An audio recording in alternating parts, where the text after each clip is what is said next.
everybody. Welcome back to another episode of the Reaction Therapy Podcast. I'm your resident psychotherapist, Tom Stevens, here with Nick Stevens, who runs the show, everything behind the scenes, and even more in front of the scenes. If you haven't caught it lately, the guy is doing live streams now, reacting to music. So, Nick, you've got a lot going on. You keep adding to your plate. I know. I keep, one day if you're not here, I'm gonna have to be the one to take over. So I know, like, when to bow out. You're just moving on here. I love it. It actually helps a lot because people get to know who you are. That is true. And if you want to know me more, you can follow me on my sports channel, but that's besides the point. That is besides the point. Yeah. And the cool part is he's grown up with a therapist 2 times, 2 therapists. I mean, when you have a life like that, you're bound to soak in something. Yeah, a little bit. I have a little bit, I have experience in the realm of therapy. I know what people who go to therapy deal with. You actually have more experience in the realm of rap music for sure than me. So that's why compare those 2 together. That's why reaction therapy is what it is, because I know more about the music, you know more about the therapy, and that's the reaction therapy. So I think we've learned even more about each other this year. I digress, talking about the year, but that's kind of what we're here for. That is what we're here for. It is right around close to the end of the year now. Cheers to Tom as he drinks out of his. What's in there? This is actually Diet Coke. Looks like coffee, but it's not. But what does it say on it? I can't. I will always wait 5 more minutes with you. I will always want. I 5 more minutes. You didn't show me the whole thing. I was trying to lean around. My to wife see what gave it me said. that for our anniversary, and it is one of the sweetest, most satisfying things I could hear from her. She always is so sweet to say that. Would always want just 5 more minutes with you. It's just never enough. Never enough. That's how I feel about all of you listening today, honestly. That's how I think a lot of people feel that way about life. I just want more time. You mentioned that earlier today. I just want more time. Just a little bit more time. Not enough time. Well, speaking of time, it is Christmas/New Year's time. Yep. Depending if you're a Patreon member or not. You're seeing this either a couple of days before Christmas or a couple of days before the New Year. So it's kind of weird how the times fell. Like Fridays are right in between Christmas and New Year's this year. Actually, I guess technically Sunday is Christmas, and then Sunday would be New Year's Eve or New Year's. Always a week apart. So that's pretty cool. Always a week apart. So Christmas and New Year's. Christmas and New Year's Day are always a week apart. Christmas Eve and New Year's Eve are always a year apart. At least in America, that's how we work. Yeah, so this show is going to be a little bit about Christmas and New Year's. I'm trying to type both of it in. First of all, what's your favorite New Year's tradition that you have? I really don't have one, honestly. New Year's is not as big of a deal for me. I'm not a big New Year's resolution guy. I'm not a guy who really sets a lot of those. I can talk about them, but I don't like to set something up and then be let down, and I don't like to put too high expectations or pressure on things. So probably the famous tradition we have, which is the progressive dinner that we do as a family, we've done for years, that we have fun with. We're a tradition family. So we do things Christmas Eve, Christmas Day, New Year's Eve, New Year's Day.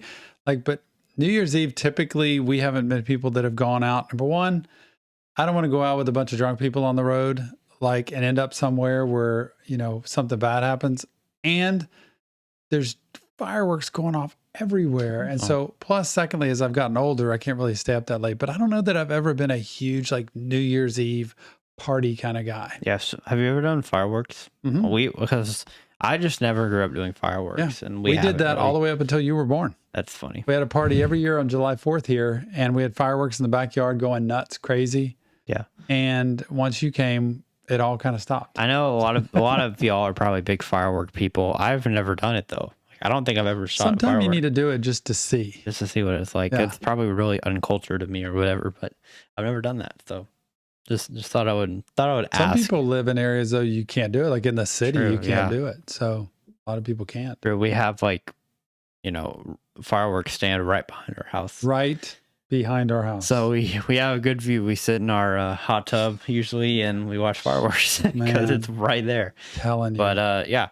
Okay. So getting into this, actually, before we go, you didn't say your New Year's? Well, you didn't ask me. I didn't know I was supposed to. Well, I didn't know I was supposed to ask you, but I did.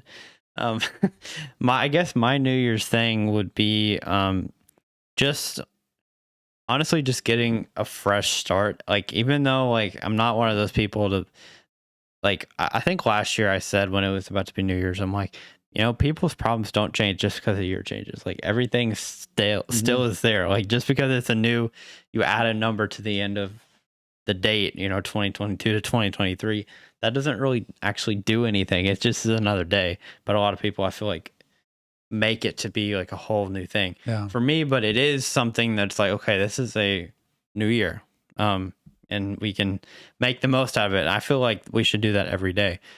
Like, every day we should have that mindset. So I guess just for me to know it is a new year and say, okay, you know what? Like, I've tried this before or whatever. And that's where the New Year's resolutions come in, I think, because people are really, but also to know that, everybody, just because it's a new calendar year, it doesn't mean that everything changes. Amen to that. Man. I mean, we're going to still be grinding here making videos, so that doesn't change for us.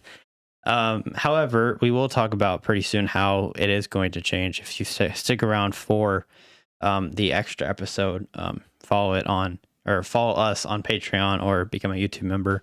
We're going to be talking about what we are doing to change up reaction therapy going into the new year. So I'll mention that again at the end of the episode. Behind the scenes deets, if you want them. Wanted to let y'all know now. Scoop, in other words. In case you only watch.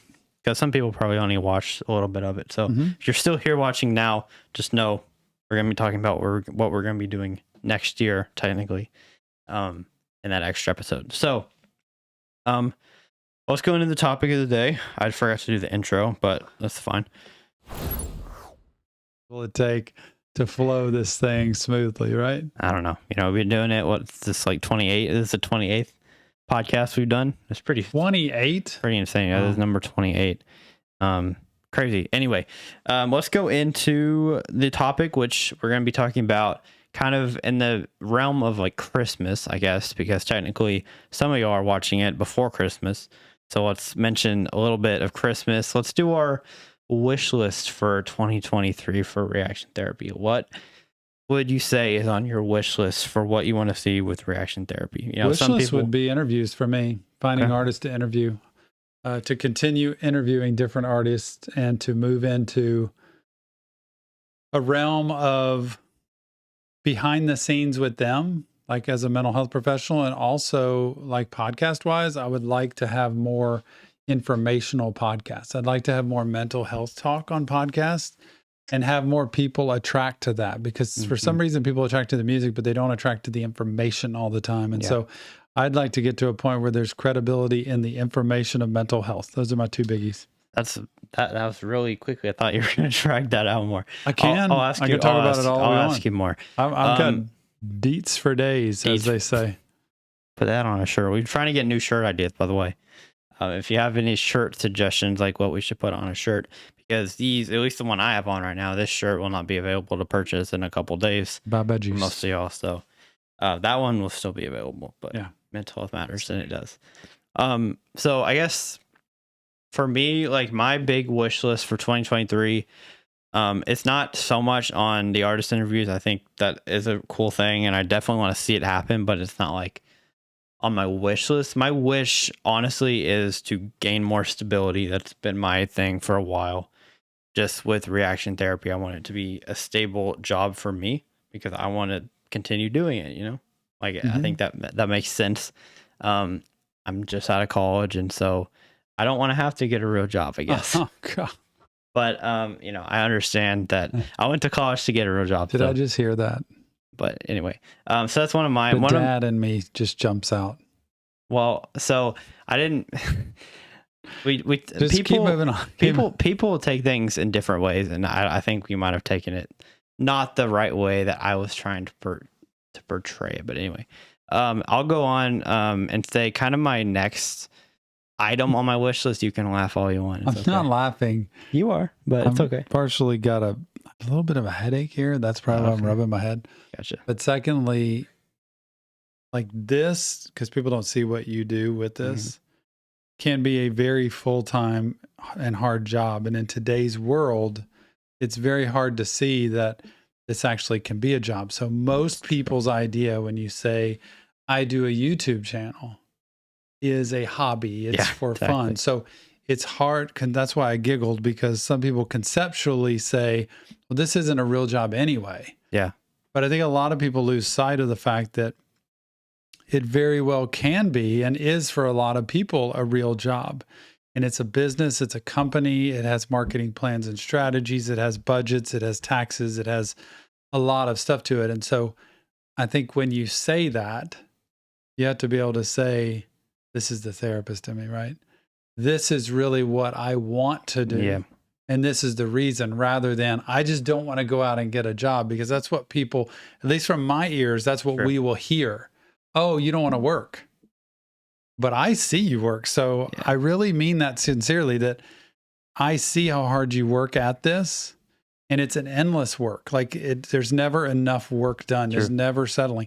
But when you make comments, and I tell people all the time, don't diminish, don't minimize what you do, unless you're just not doing anything and you're 25 and you're sitting at home playing video games and not working any, but don't minimize it, because if you say, remember I always talk about positive, talk about what you want to do, not what you don't want to do. Talk about where you want to hit a golf ball, not where you don't want to hit it. Yeah. Oh man, I have all of that. Talk about where you want to shoot the basketball, not what you're afraid might happen, like that kind of thing. That's all, Nick. That reminds me of if you watch Family Guy, there's a clip.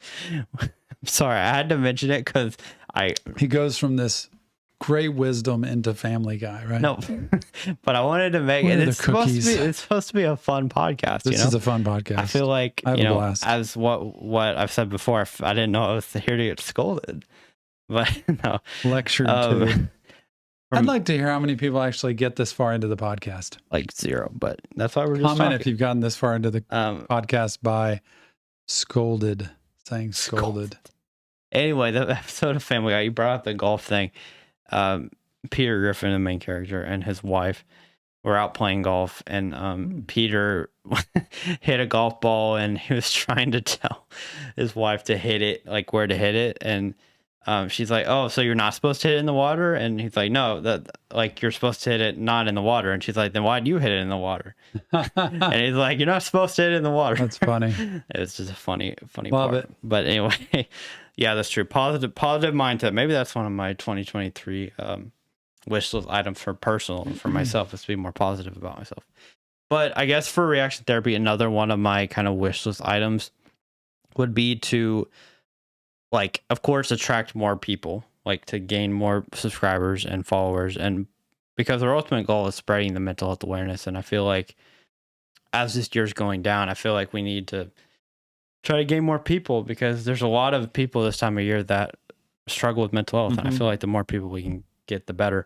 But also just to have more popular videos on our channel, but also to focus more on our members. I feel like that's one big thing that we're going to try our very hardest to do, because we have a lot of really cool people that, pay every month for a membership, and I feel support our mission. Yeah. They need to be supported I back. agree. And so I think that's one of my wish list items. So good wish list. Yeah. Anything else? So go through your couple again and kind of explain it a little more. Well, I mean, partially self-explanatory, but I want to be able to continue to interview artists and move up the chain in terms of tier artists, to be able to talk to them, whether it's Suicide Boys, whether it's NF, 21 Pilots, Eminem, I don't care, like all those guys. Really, just Tom McDonald, anybody that's an artist, because I like to hear where their head is mental health wise. And their history versus their now, and how they go about selecting music, how they handle what's going on in the world with what they're trying to portray to the world. So interviewing allows me to dive into more mental health topics with popular people who are artists. And then the second piece is to be able to get more mental health topics into the podcast and out to the world, so that people can learn about anxiety, depression, PTSD, family trauma, learning how to handle anger, communication skills. There's just so much in the mental health field that I think could help people day to day be a better person, be a happier person, and be a more productive person in life. And that's what I want. I want to be able to kind of morph some of these podcasts into informational deep dives into things that actually could help. I have clients that come into my office and they're like, well, I was listening to this podcast on narcissism. I was listening to this podcast on codependency. And I'm like, it's all the stuff I talk about. But when they go listen to this podcast, it was informational. They got specific things out of it, which they don't always get other places. They could get it from me, but when they hear it there, it kind of reinforces. I want to be able to do more of that. Okay. That makes sense. You know, what I noticed whenever people say anxiety, the next word after that is depression. Yeah. I don't know. Does it like, I have that question about me. Like, is anxiety and depression like the same thing? I feel like whenever people say anxiety, it has to go with depression. No, you can have anxiety without depression. And why do people say be depressed like without anxiety, depression? Like, why do people go like right into that? I've always wondered that, because if you listen to people when they mention anxiety, it's always depression right after. They never go anxiety, OCD, trauma. They never do that. It's always anxiety, depression. Yeah, back to back. I don't know. I've always wondered that. I'm good noticing. Just my mind goes crazy. But anyway, okay. So that's kind of our Santa's wish list for next year. Wish list. What about?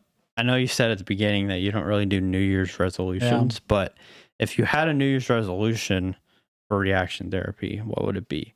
Like something that you're going to try hard to do next year that's, I guess, different than. You're talking about me or for the channel?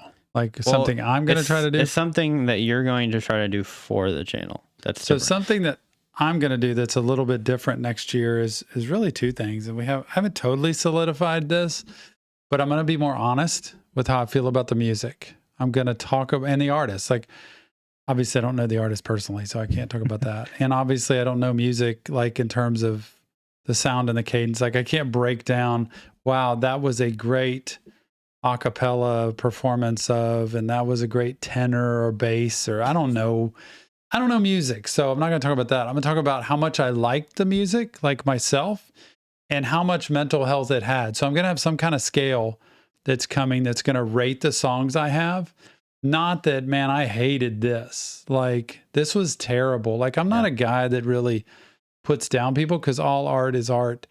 But I am a guy that says, this is not for me. Like, this isn't something I would probably listen to again or not put on my playlist. And this is something that seems like it requires specific taste, or this is something that I would listen to probably every day or once a month or something like that. I'm going to have a scale of some sort that says super duper mental health, like amazing, zero mental health. And we'll do it that way. So I'm going to be more honest. And a lot of people have asked that. Yeah. What do you really think of this? You can't like all 500 songs we've done. Yeah. So I'm going to do that. Okay. That'll be interesting. I'm excited to do that. That makes my brain churn of how can I get that scale? What can I do?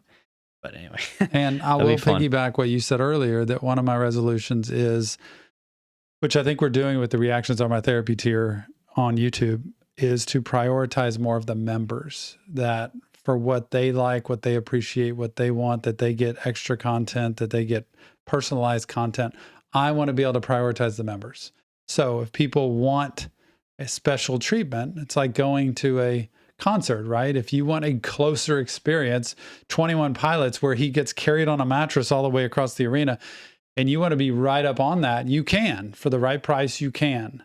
And you don't even have to pay like the ultra VIP backstage pass to do that.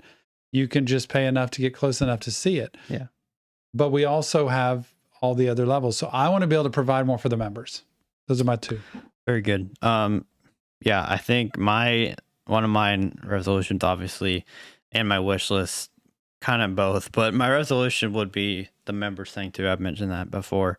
One of my other resolutions, my main resolution, is to make everything run more smoothly, because I feel like there's been certain times, and it's mainly because you have a full-time job and that a lot of people, like at the rate we go right now, most people could only do this. And like we're juggling two things right now. So I think my goal and my resolution is to make life a little easier on you and a little more smooth overall, because I feel like, you know, I can go a little behind the scenes even. We really haven't, until this last week, we really haven't ever like had a meeting about any of this. Like we kind of just go throughout our day, and every now and then we'll talk about stuff. But like now we're actually scheduling meetings with each other to talk about the channel and where it's going. And I feel like just having it be as organized as a person as I am, I feel like I need to be more organized with how we spread the content around, and how, because you know, I see how hard you work, and the last thing I want is for this thing to just implode because we're overworking each other. So well, this goes to your point earlier in terms of making it a career or a business. Yeah. Whether it's treated like a career and a business. And so I have a career and a business. I have a practice I've done for 27 years, worked my behind off to build and create. And we have multiple therapists there. And we work really hard to do what we do, to provide good therapy and be able to have a business that's successful. So I don't have time to like build and grow another business necessarily right now. And I don't have to. Fortunately, I'm grateful that I have the job that I do. So, you know, I don't push anything, and I have tons of ideas. Obviously, having started a business, I have tons of ideas, right, of how to create, build, and grow a business. But having meetings and stuff, and you bring up a good point that if it's going to be a real business, you have to be able to prioritize it, focus it, have meetings, talk about things. And that's more on you than it is on me, because I go to work every day. And man, my job, I don't think people understand fully until they get behind the scenes, like what my job is like and what the people I'm working with are like, and the situations are like. You could think you're going in to just be with a person for an hour, and somebody in their family could have died, or somebody could have been diagnosed with cancer, or somebody could be suicidal. And hour to hour, it can change. You think it's okay, and then it's not, and something big happens. And there's a fair share of regular therapy stuff that goes on, but there's a lot of shifting and adjusting. And sometimes it's 8 or 9 people in a day, and it's a lot of emotional energy. And I can't come home and just be light as a feather. I come home heavy because I'm carrying through the day all these people's stories, and then having to move to the next. So it's a great job. It's a fascinating job. I love my job, but I have to be minimized on what I do here. So I have to store my energy. So when I'm on a live stream or when I'm recording, I'm really ready to do that. Yeah. That's about all I can do. Yeah. And so I think I guess carrying more of the weight on my shoulders is something that I need to do, but also keep my mental health, because, you know, I've never been a person, thankfully, that has dealt with a whole lot of like super serious mental health issues. I've always had a good head on my shoulders, I guess you can say, thanks to you and my mom, who have helped me, I guess, along the way. Being mental health professionals, they've definitely helped me stay grounded. But like this business at this point, it's been like, wow, this is shaking me. Like it's not like where I'm crumbling, but like, so I think putting more weight on my shoulders, but also regaining my mental health. And we'll talk about a little bit more in the extra episode.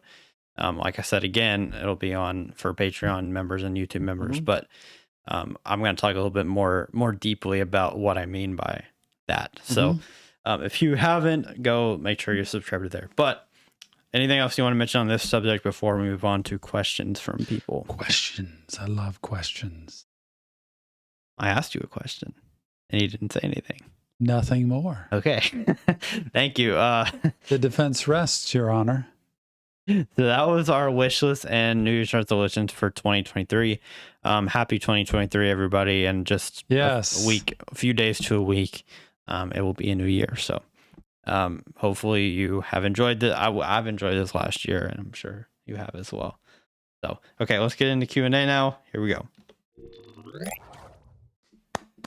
Let's go. We got 3 questions today. 3. These are going to be in-depth questions. Well, I mean, we could do more, but I'm just going to settle for 3.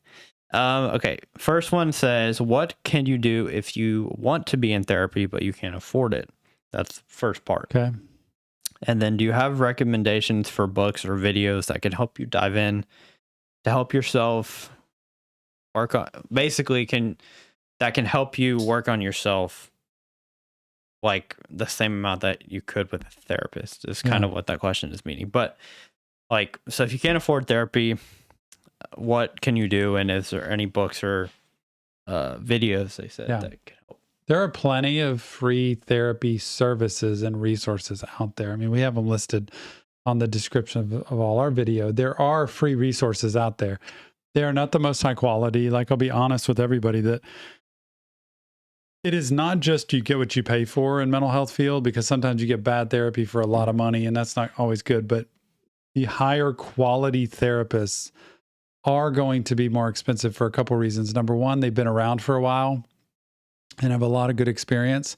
And number two, they've built up their practice over time and spent a lot of time and money investing in their credentials and their licensing. You know, people came into my office and you see just the office to pay for the office, to pay for the coffee, the water, the snacks, the furniture, the place, the setup that we have to make it comfortable. It all costs money to run.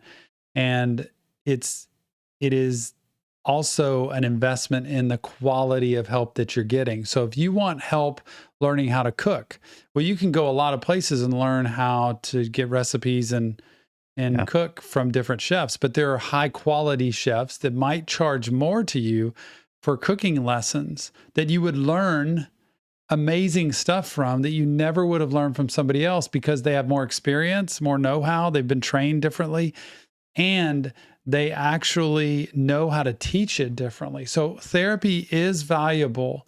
When you find the right one, they're going to be harder to find and more expensive. And also the better ones are harder to get into also, because people are already wanting to get there. The resources are there.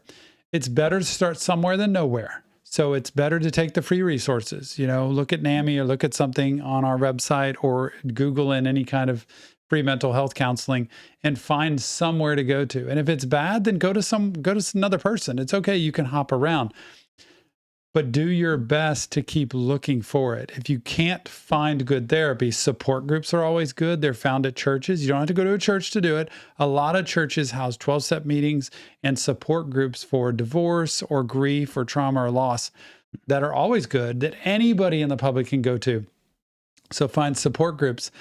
Find coaches, mentors in life, people that you believe in, that even you work with, that might be older and more experienced, that would say they could take you under their wing and kind of help you with advice and understanding when it comes to finances or relationship or life choices. Like, I'm a big believer in mentoring, and just, you know, if somebody who was like 30 something years old came to me and said, I just want a good guide, not somebody I have to meet with all the time, but somebody to bounce ideas off of. Would you mind doing that? I had mentors that were 20 years older than me that had already been married, had kids, and done financial stuff. And I get a lot out of that. It's very good to have mentors. So you got therapy, you've got support groups, you've got mentoring, you've also got skills of journaling that you could do to just write out kind of what's going on with you, which leads into the second part of being able to have other ways of doing things. Podcasts are good on mental health. And the easiest way is start listening to some. Start checking out some books. And if you're reading it, it's not hitting home with you or making sense to you, because there's a bazillion books on mental health, then skip on to something else. But try, you know, anything by Brene Brown, who was here from Houston, who did tons of stuff and research on vulnerability, which is always a good thing. You mentioned the last podcast of The Body Knows the Score, somebody asked about. Those are good. Brain-based things are good that are like common lay terms of EMDR, and being able to forget the name. I'm blanking on the name of the book right now that I wanted to talk about. But podcast, shows, any kind of mental health reading. I don't want to give specific books to that all the time, because it depends on if it's marriage, if it's addiction, if it's trauma, if it's anxiety, that kind of thing. So I believe in all of that. But what I say is go get something, start reading it, go get something and listen to it, go get something and do it and see if it works for you. And if it doesn't, you move on to something else. Yeah. Be proactive about it. Don't just let it sit. Like just like people say, bad publicity is good publicity. It's the same thing with therapy. Like, some therapy is better, not necessarily from a bad publicity is better than no publicity. Not like a bad therapist is better than having no therapist at all, but getting some help is better than not getting any. I feel like so. attempting to get help and continuing to try. That's why I tell people, 10%, it's been more than that lately, 10 to 20% of my practice I take for free. Mm-hmm. And I believe in that. I don't have to take them for free. I just choose to. And I do it on a case-by-case basis. And so all those people would tell you, I'm so blessed to have this therapy and to have it for free. They take advantage of it. And I don't take people unless they really work on themselves. Like I'm not going to take somebody in who doesn't pay, who's just, not trying. I'm going to take them because they're going to work on it. But they would tell you, like, I'm an example of somebody who got this that couldn't afford it. And thanks to Tom, I happened to be in the right place at the right time or with the right person. And I was able to get in there and I keep them as long as they're here, years even. I'll keep them to be able to get through the treatment they need to. But it's out there. Don't give up. Keep trying. Yeah. Okay. So this one, I don't think you're going to be able to answer because I don't know if you know the answer, but it's a music related question. Which member of the Suicide Boys do you like more, Scrim or Ruby? That's a loaded question. That's not a fair question. I know. I don't know them well enough because I love the way their voices are so distinct. And I can't even call out their voices all the time. Yeah. But are you talking about in the way they sing or in the person that they are? Well, people are actually having not a debate in our comment section, but they're asking like how can you choose or whatever. This person says, who wrote the question, in terms of rapping, this person thinks Ruby is better. Mm-hmm. But in terms of actual production and beats, it's Scrim. Yeah, I can't answer that because I haven't heard their individual production of beats or music or anything, and I wouldn't be able to know. I love two things. Number one, Scrim's vocalness with mental health and what he's been through and how he's worked on himself and changed himself over time. That I believe this February coming up is going to be 3 years sober, I think, for him. Okay. I believe, maybe 4, but I think it's 3. And him being able to talk about it in concert, both of them do, but for him to be able to be the leader of that and do that, I think is super duper impressive. Yeah. And he's very honest about that. I do like Ruby's performance. And I think they're unique people. Yeah, they are. I think Scrim is a natural born leader.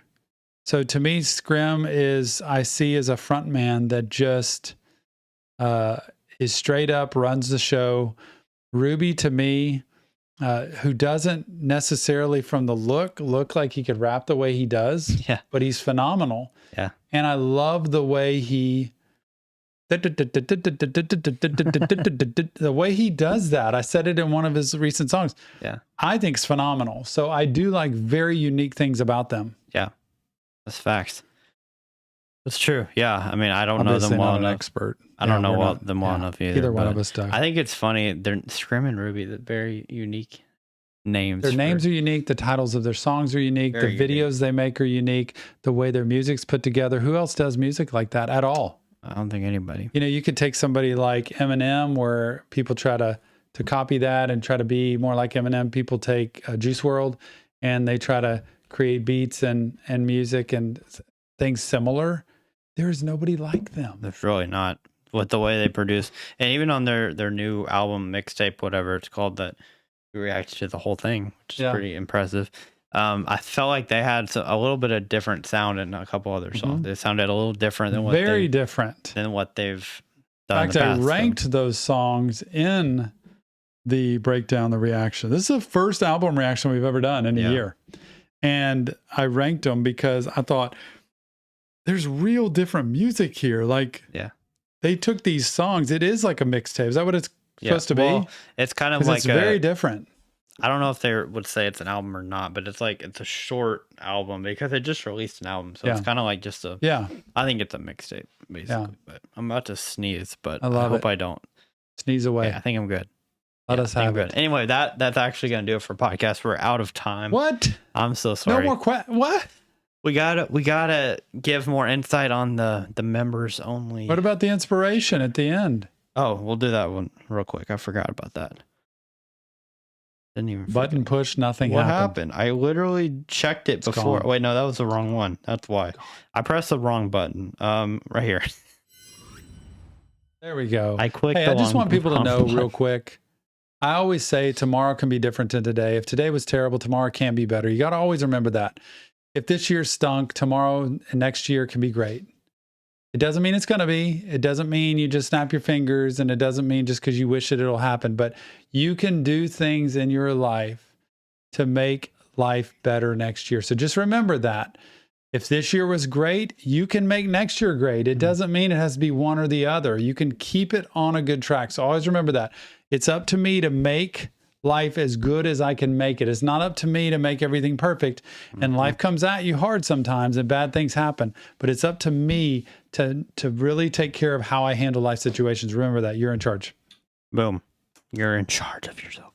Anyway, if you, like I said at the beginning and in the middle, if you want to see kind of more of our behind the scenes scoop, all that good stuff, scoop for next year, go to the extra episode, patreon.com/reaction therapy, or become a member. YouTube links are all in the description to just find which link you want. Reactions are my therapy tier. Yeah, join all the tiers. Just join every tier. Love y'all. Thank you so much. Thank you so much. We'll see you on the next Reaction Therapy podcast.